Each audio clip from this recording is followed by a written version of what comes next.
রাধে নামে শ্রীমদ্ ভাগবতের চতুর্থ স্কন্দের চতুর্থ অধ্যায় থেকে পাঠ করছি। বেন রাজার কাহিনী। মহর্ষি মৈত্রেয় বললেন, হে মহাবীর বিদুর, ভৃগু আদি ঋষিরা সর্বদাই জনসাধারণের কল্যাণ কামনা করতেন।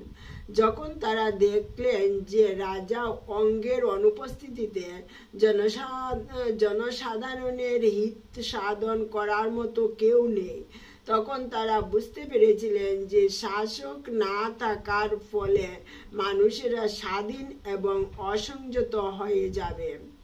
মহর্ষিগণ তখন রাজমাতা সুনীতাকে ডেকে এনে তার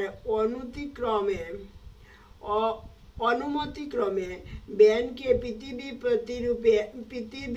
প্রতিরূপে রাজ সিংহাসনে অভিষিক্ত করেছিলেন। যদিও তাতে মন্ত্রীদের সম্মতি ছিল না, বেন যে অত্যন্ত কঠোর এবং নিষ্ঠুর ছিল সেই কথা আগে থেকে সকলের জানা ছিল। তাই সে রাজ সিংহাসনে আরোহণ করছে শোনা মাত্রই সমস্ত দস্যু এবং তস্করেরা অত্যন্ত ভীত হয়েছিল এবং সাপের ভয়ে মুশিক যেমন লুকিয়ে পড়ে তেমনি তারাও ইতস্তত লুকিয়ে পড়েছিল। রাজ সিংহাসনে আরোহণ করে বেন ঐশ্বর্যযুক্ত হয়ে সর্বশক্তিমান হয়েছিল। তার ফলে সে অত্যন্ত গর্বিত হয়ে উঠেছিল। অহংকারে মত্ত হয়ে সে নিজেকে সর্বশ্রেষ্ঠ বলে মনে করত। তার ফলে সে মহান ব্যক্তিদের অপমান করতে শুরু করে। তার ঐশ্বর্যের গর্বে অন্ধ হয়ে রাজা বেন রথে আরোহণ করে অঙ্কুশ তাড়ন রহিত হস্তির মতো দুর্লোক এবং ভূলোক কম্পিত করে তার রাজ্যে বিচরণ করতে লাগল। রাজা বেন বেরি নিনাদের দ্বারা রাজ্যের সর্বত্র ঘোষণা করেছিল যে ব্রাহ্মণেরা আর কোনো প্রকার যজ্ঞ অনুষ্ঠান করতে পারবেন না, দান করতে পারবেন না বা হোম আদি ক্রিয়া করতে পারবেন না, অর্থাৎ সব রকম ধর্ম অনুষ্ঠান সে বন্ধ করে দিয়েছিল।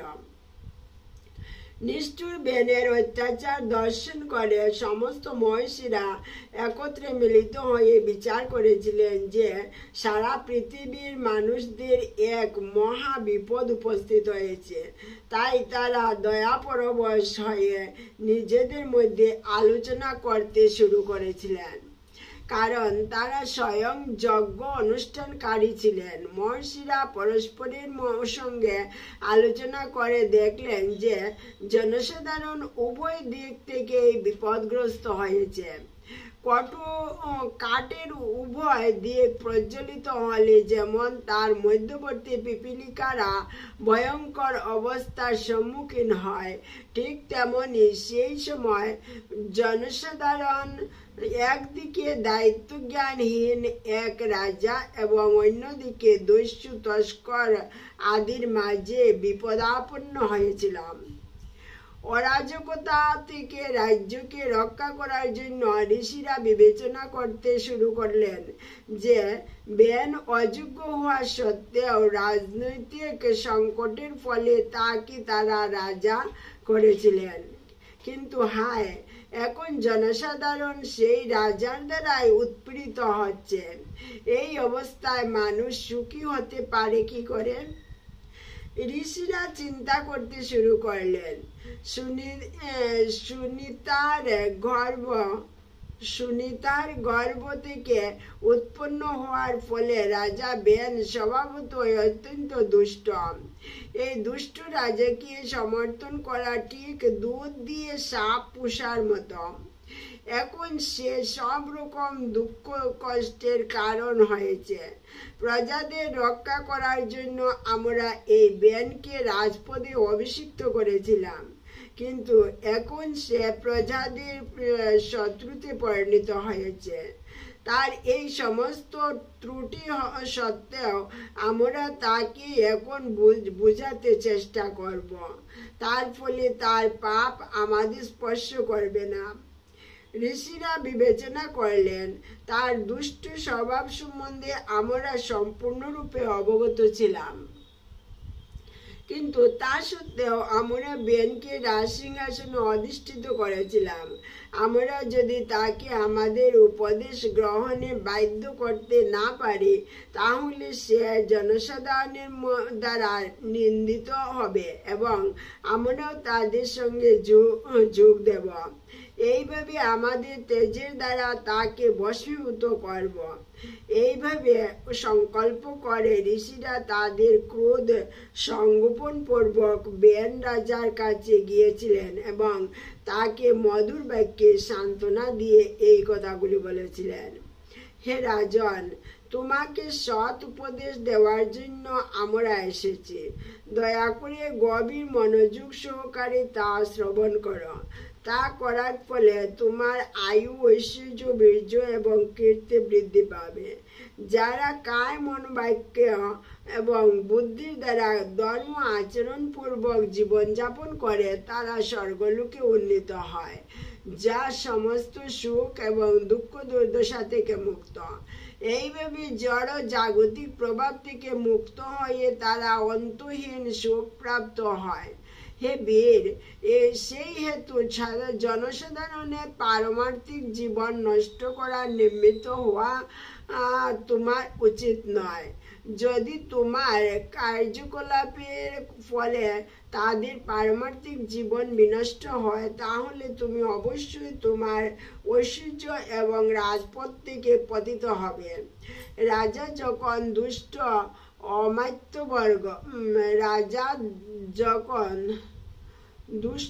অমাত্যবর্গ ও দস্যু তস্করদের উৎপাত করতে প্রজাদের রক্ষা করেন, তখন তিনি সেই পুণ্যকর্মের ফলে প্রজাদের থেকে শুক্ল গ্রহণ করেন। এই প্রকার পুণ্যবান রাজা ইহজগতে এবং পরজন্মে নিশ্চিন্তভাবে সুখ প্রাপ্ত হন। যে রাজার রাজ্যে এবং নগরীর জনসাধারণ নিষ্ঠা সহকারে চতুর্বর্ণ এবং চতুরাশ্রম সমাজ ব্যবস্থা পালন করে এবং সমস্ত প্রজারা তাদের বিশেষ বিশেষ বৃত্তির দ্বারা পরমেশ্বর ভগবানের আরাধনায় যুক্ত, সেই রাজাকে পুণ্যবান বলে বিবেচনা করা হয়। হে মহাভাগ, রাজা যদি দেখেন যে বুধ ভাবন বিশ্বাত্মা ভগবান যথাযথভাবে পূজিত হচ্ছেন, তাহলে ভগবান তার প্রতি প্রসন্ন হন। ব্রহ্মাণ্ডের নিয়ন্তা মহান দেবতাদের দ্বারা পরমেশ্বর ভগবান পূজিত হন। তিনি যখন প্রসন্ন হন, তখন কোনো কিছু লাভ করা আর তিনি যখন প্রসন্ন হন, তখন কোনো কিছু লাভ করা আর অসম্ভব হয় না। সেই জন্য বিভিন্ন গ্রহলোকের পালক দেবতারা এবং সেই সমস্ত গ্রহলোকের অধিবাসীরা ভগবানকে সমস্ত প্রকার নৈবেদ্য নিবেদন করে মহা আনন্দ অনুভব করেন। হে রাজন, সমস্ত গ্রহলোকে সমস্ত যজ্ঞফলের ভোক্তা হচ্ছেন প্রধান দেবতাগণ সহ পরমেশ্বর ভগবান। ভগবান 3 বেদের সার স্বরূপ। তিনি সবকিছুর ঈশ্বর এবং সমস্ত তপস্যার চরম লক্ষ্য। অতএব তোমার উন্নতির জন্য তোমার দেশবাসীদের বিভিন্ন প্রকার যজ্ঞ অনুষ্ঠান করা উচিত। বাস্তবিক পক্ষে তোমার কর্তব্য হচ্ছে সর্বদা যজ্ঞ অনুষ্ঠান করার জন্য তাদের পরিচালিত করা। যখন তোমার রাজ্যে সমস্ত ব্রাহ্মণেরা যজ্ঞ অনুষ্ঠানে ব্রতী হবেন, তখন ভগবানের অংশসম্ভূত দেবতারা তাদের কার্যকলাপের দ্বারা অত্যন্ত প্রসন্ন হবেন এবং তোমার অভিলাষিত ফল তারা প্রদান করবেন। অতএব হে বীর, যজ্ঞ অনুষ্ঠান বন্ধ করো না। তুমি যদি তা বন্ধ করো, তাহলে দেবতাদের অবজ্ঞা করা হবে। রাজা বেন উত্তর দিল, তোমরা সকলেই নিতান্তই অজ্ঞ। তোমরা যে অধর্মকে ধর্ম বলে মনে করেছ তা অত্যন্ত দুঃখের বিষয়। তোমাদের অবস্থা বস্তুত পালন পোষণকারী পতিকে পরিত্যাগ করে উপপতিকে অন্বেষণকারী স্ত্রীর মতো। যারা গুর অজ্ঞানতা বশত রাজারূপী ভগবানের পূজা করে না, তারা ইহলোকে এবং পরলোকে সুখ অনুভব করতে পারে না। তোমরা দেবতাদের প্রতি এত অনুরক্ত, কিন্তু তারা কে? দেবতাদের প্রতি তোমাদের এই প্রীতি বস্তুত কুলোটা স্ত্রীর বিবাহিত জীবন উপেক্ষা করে উপপতির প্রতি অনুরক্ত হওয়ার মতো। শ্রী বিষ্ণু, ব্রহ্মা, শিব, ইন্দ্র, বায়ু, যম, সূর্যদেব, পূর্জন্য, কুবের, চন্দ্রদেব, পৃথিবীর অগ্নি, বরুণ এবং অন্য সকলে যারা সাপ ও বর প্রদান করতে পারে, এরা সকলেই রাজার দেহে অধিষ্ঠান করে। তাই রাজাকে সর্বদেবময় বলা হয়। অতএব এরা সকলেই রাজার এই শরীরের অংশ। অতএব হে বিপ্রগণ, তোমরা আমার প্রতি মৎসরতা পরিত্যাগ করে তোমাদের অনুষ্ঠিত কার্যকলাপের দ্বারা আমার পূজা করো, আমার উদ্দেশ্যে সব কিছু নিবেদন করো। তোমরা যদি বুদ্ধিমান হও তাহলে বুঝতে পারবে যে আমার থেকে শ্রেষ্ঠ কেউ নেই। এই যে সমস্ত যজ্ঞের অগ্রভাগ গ্রহণ করতে পারে, আমার থেকে শ্রেষ্ঠ কেউ নেই। যে সমস্ত যজ্ঞের অগ্রভাগ গ্রহণ করতে পারে। বেন নিজেরাই ভগবান বলে মনে করছে এবং সব ব্রাহ্মণদেরকে বলছে দেবতাদের পূজা না করে আমার পূজা করো। মহর্ষি মৈত্র বললেন, তার পাপ কর্মের ফলে এবং স্বর্মার্গ থেকে ভ্রষ্ট হওয়ার ফলে রাজা বেন মতিচ্ছন্ন হয়েছিল এবং সর্বপ্রকার সৌভাগ্য থেকে বঞ্চিত হয়েছিল। মহর্ষিরা গভীর সম্মান সহকারে তাকে যে অনুরোধ করেছিলেন তা সে গ্রহণ করতে পারেনি এবং তার ফলে সে ধিক্কৃত হয়েছিল। হে বিদুর, তোমার সর্বাঙ্গীন মঙ্গল হোক। সেই মূর্খ রাজা নিজেকে মস্ত বড় পণ্ডিত বলে মনে করে এইভাবে সেই মহর্ষিদের অপমান করেছিল এবং রাজার বাক্যে মর্মাহত হয়ে তারা তার প্রতি অত্যন্ত ক্রুদ্ধ হয়েছিলেন। সমস্ত মহান ঋষিগণ তখন গর্জন করে বলেছিলেন, একে সংহার করো, এ অত্যন্ত ভয়ঙ্কর পাপী। ও যদি বেঁচে থাকে তাহলে অবশ্যই সে সারা পৃথিবীকে অতি শীঘ্রই ভস্মসাৎ করবে। এই দুরাচারী দাম্ভিক ব্যক্তিটির রাজ সিংহাসনে বসার কোনো যোগ্যতাই নেই। সে এমন নির্লজ্জ যে ভগবান শ্রী বিষ্ণুকে পর্যন্ত অপমান করার দুঃসাহস করে। যে ভগবানের কৃপাভাজন হয়ে এই ব্যক্তি সমগ্র সৌভাগ্য এবং এই প্রকার ঐশ্বর্য লাভ করে মূর্তিমান পাপ সুদৃশ্য রাজা বেন ছাড়া আর কেই বা সেই ভগবানের নিন্দা করতে পারে? ঋষিরা এইভাবে তাদের আচ্ছাদিত ক্রোধ প্রকাশ করে তৎক্ষণাৎ রাজা বেনকে হত্যা করতে স্থির করেছিলেন। পরমেশ্বর ভগবানের নিন্দা করার ফলে রাজা বেন পূর্বেই হত হয়েছিল। এইভাবে কোনো প্রকার অস্ত্র প্রয়োগ না করে ঋষিরা কেবল হুঙ্কার ধ্বনির দ্বারা রাজা বেনকে সংহার করেছিলেন। তারপর ঋষিরা নিজ নিজ আশ্রমে প্রস্থান করেছিলেন। বেন জননী সুনিতা তখন তার পুত্রের মৃত্যুতে অত্যন্ত কাতর হয়েছিলেন। তিনি তার পুত্রের মৃতদেহ ও বিশেষ উপাদানের প্রয়োগের দ্বারা এবং মন্ত্রের দ্বারা সংরক্ষণ করতে স্থির করেছিলেন।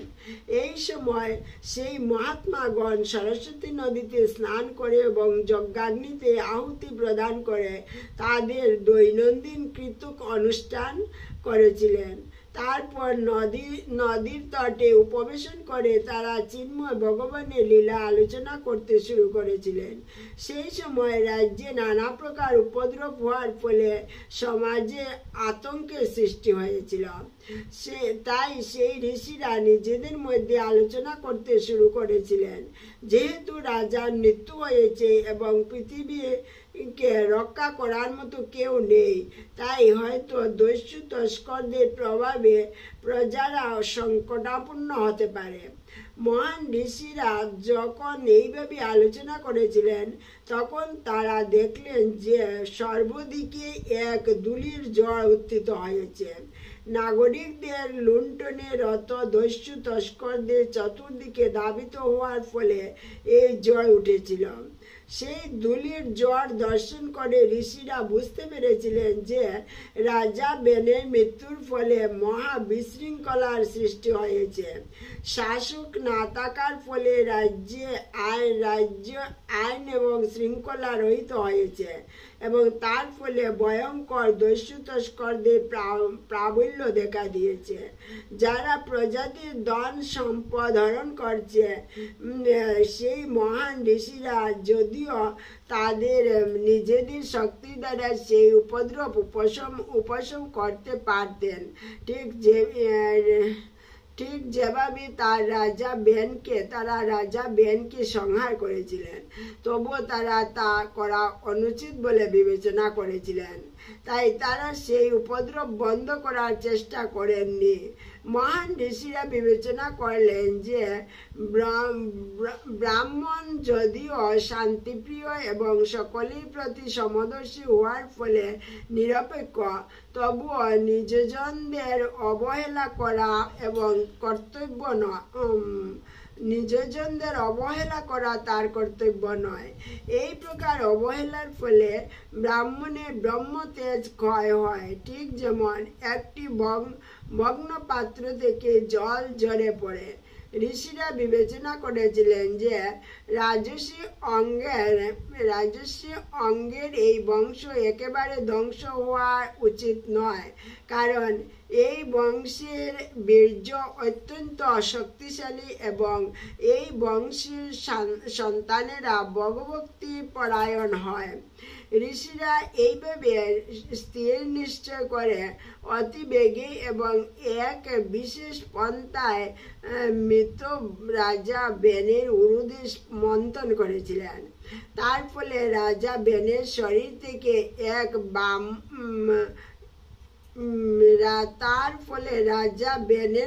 থেকে এক বামন পুরুষের উৎপত্তি হয়েছিল।